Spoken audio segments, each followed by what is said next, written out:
तो बताओ उसके बाद क्या हुआ? बारिश से जमीन उपजाऊ हो गई, खेत हरे भरे हो गए, पूरा गांव चैन से रहने लगा और जितने किसान थे सभी मुस्कुराने लगे। लेकिन जमींदारों के सीने में ज्वालामुखी फटने लगा।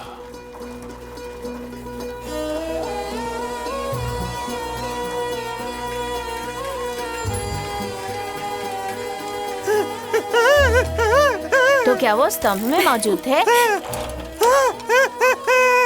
प्रभा, प्रभा हाथ में अखबार लेकर आई है, जरूर कोई बड़ी खबर है। तुम सबके लिए खुशखबरी है। देखो दीदी, हम सबने कुछ ज्यादा ही पढ़ लिया है, इसलिए पढ़ने लिखने का मन नहीं करता। एक काम करो, तुम ही हमारे लिए पढ़ दो। ठीक है। राष्ट्रपति ने भूमि सुधार के लिए मंजूरी दे दी है। मुख्यमंत्री देवराज ने संवाददाताओं से कहा कि राष्ट्रपति जी ने उनसे बात की है और काफी लंबी बातचीत के बाद उन्होंने भूमि सुधार के लिए अनुमति दे दी है ताकि किसानों का भला हो सके। इसका क्या मतलब? हल जोतने वाला ही जमीन का मालिक होगा।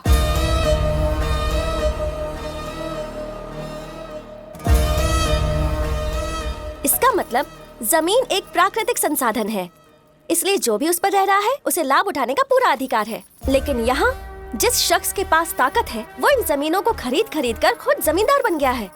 इसीलिए सरकार ने जमींदारी पद्धति को सुधारने के लिए साल 1951 में भूमि सुधार कानून का प्रस्ताव रखा था, जिसमें सिर्फ जमींदार ही जमीन के मालिक नहीं होंगे बल्कि उस जमीन पर हल जोतने वाला भी मालिक होगा। उस वक्त कुछ लोग इस बात से राजी हुए थे और कुछ लोग नहीं हुए थे। इसी वजह से ये कानून उस वक्त लागू नहीं हो पाया था। लेकिन अब सरकार ने उस कानून को मंजूरी भी दे दी है और लागू भी कर दिया है। मतलब अब जमींदार को कोई हिस्सा नहीं देना होगा? ना हिस्सा देना होगा और ना गुलामी करनी होगी। अरे शांत हो जाओ। अगर हमारे जमींदार को इसकी भनक लग गई ना तो जो हम 12 बोरी देते हैं ना उसके बदले 16 बोरी देनी पड़ जाएगी। ये गांव में बैठे किसी पंचायत के मुखिया का फैसला नहीं है बल्कि ये सरकार का फैसला है। अगर आपको मुझ पर विश्वास नहीं है तो मेरे साथ चलिए।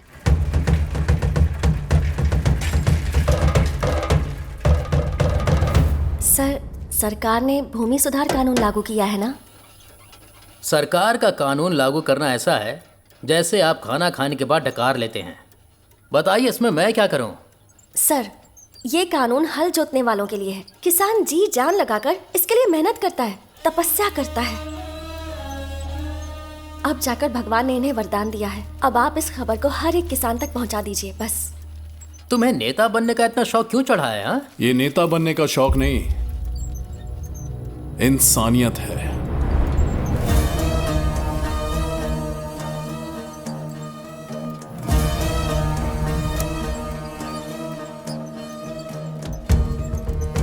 ढोल भले ही सजा पाने वाले के चमड़ी से बनी हो, कैसा बज रहा है उससे फर्क नहीं पड़ता, बस आवाज सही आनी चाहिए।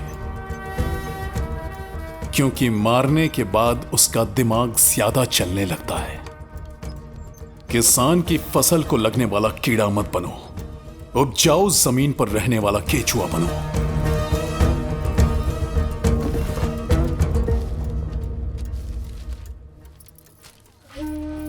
भारत सरकार ने किसान के बारे में सोचते हुए कृषि दास्ता, सामंतवाद, जमींदारी पद्धति ऐसी चीजों को समाज से निकालने का फैसला किया है और इन चीजों को जड़ से खत्म करने के लिए भू सुधार का कानून भी सरकार लागू करती है किसान की भलाई के लिए। इस कानून के हिसाब से किसान जिस जमीन पर हल जोतता है उसके पास उस जमीन के जो भी दस्तावेज हैं वो उन्हें लेकर जिला अधिकारी के पास जाकर जमा करवा दे। दस्तावेज जमा करवाने के बाद वो जमीन को अपने नाम पर करवा सकता है। अरे लेकिन सरकार तो आती और जाती है, फिर हम जमींदार के खिलाफ कैसे जा सकते हैं? एक चीज दूसरी चीज से जुड़ी होती है और दूसरी चीज तीसरी से।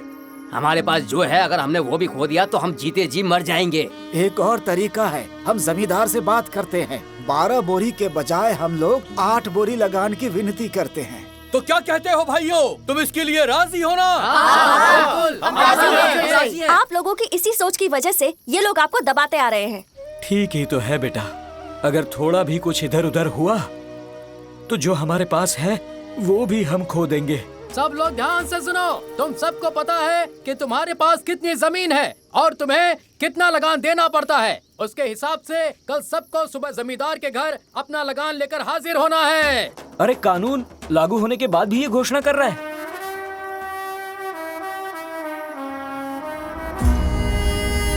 नए कानून के हिसाब से 2200 एकड़ जमीन तुम्हारी है। काले गौड़े की 1800 एकड़ जमीन है जो किसान की हो जाएगी। ऐसा कैसे हो सकता है? जो जमीन हमारे पूर्वजों की अमानत है उसे हम इतनी आसानी से दान कर देंगे? सरकार के कानून की हमें आदर करनी चाहिए। अगर नहीं देंगे तो वो हमसे छीन लेंगे। सरकार के खिलाफ भला कौन जा सकता है? ये किसान बाहर से थोड़े आए हैं, ये तो हमारे लोग हैं, हमारे भाई बंधु हैं, हमारे गांव के ही हैं। अगर हम उनके खिलाफ जाएंगे तो हमारी जमीन पे काम कौन करेगा? इसलिए कि लकड़बग्गा मांस खाता है, शेर से उसका जंगल नहीं मांग सकता। मालिक के मरने के बाद जमीन संभालने वाला जमींदार नहीं बन सकता, मगर जो अपने बाप से जन्मा है वही जमींदार होता है। खैर जो भी हो, सरकार हमारे बनाए कानून से राजी है, तो उससे कहो सीधा एसटी पकड़ के चलता बने यहाँ से। फसल कटने के बाद ही भूसे और अनाज को अलग किया जा सकता है। देखो, अब तक हम शेर को पिंजरे में रखकर उसे कष्ट दे रहे थे, लेकिन अब सरकार ने कानून की चाबी लेकर उन्हें आजाद कर दिया है। उन्हें प्यार करोगे तो तुम्हारी बात मानेंगे, अगर सताओगे तो भारी पड़ेगा। और सताया हुआ शेर सबसे पहले उसी का शिकार करता है, याद रखना। अब क्या करना चाहिए उसके लिए योजना बनानी होगी।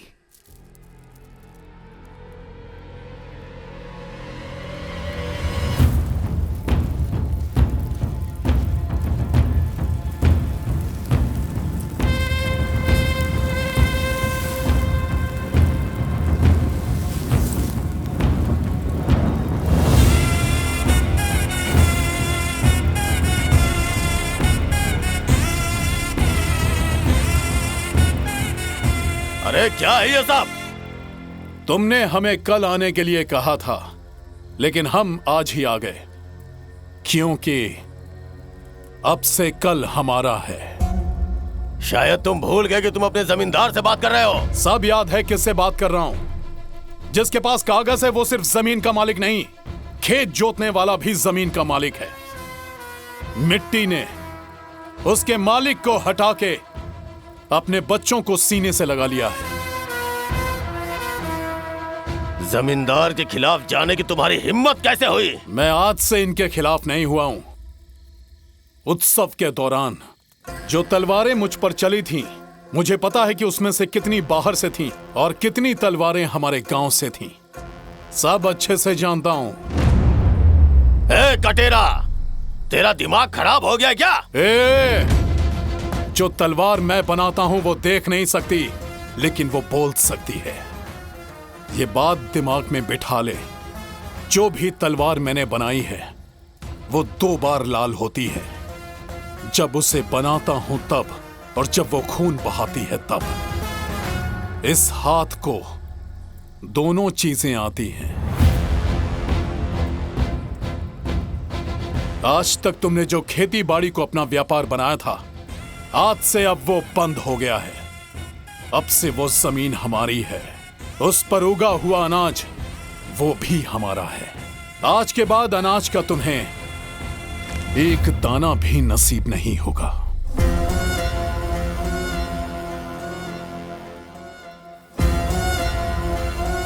कटेरा, तू इतना कुछ बोल रहा है, फिर भी ये लोग चुप क्यों बैठे हैं?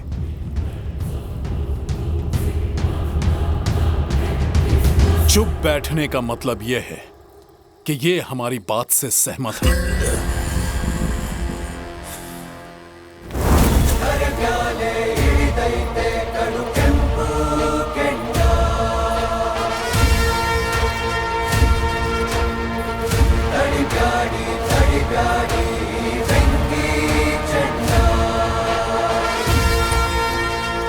सर, जो हमारे गांव में आने से डरते थे वो हमारे घर में घुसकर हमें धमका कर गए हैं। सर, आपको ये देखना चाहिए, ये कोई नेचुरल डेथ नहीं है। ये जितने भी कंकाल हमें मिले हैं सब आदमियों के हैं और इन सब की उम्र 25 से 50 के बीच है। हर एक कंकाल में एक शार्प कट है और ये कोई इत्तेफाक नहीं हो सकता।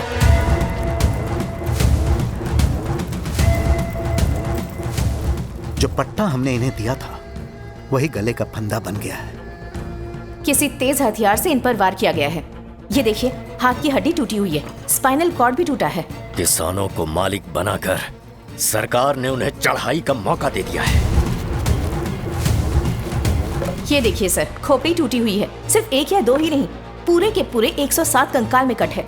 हर एक हड्डी डैमेज है। ये कोई नेचुरल डेथ नहीं हो सकती। किसान जिंदा बचेंगे तभी मालिक बनेंगे ना।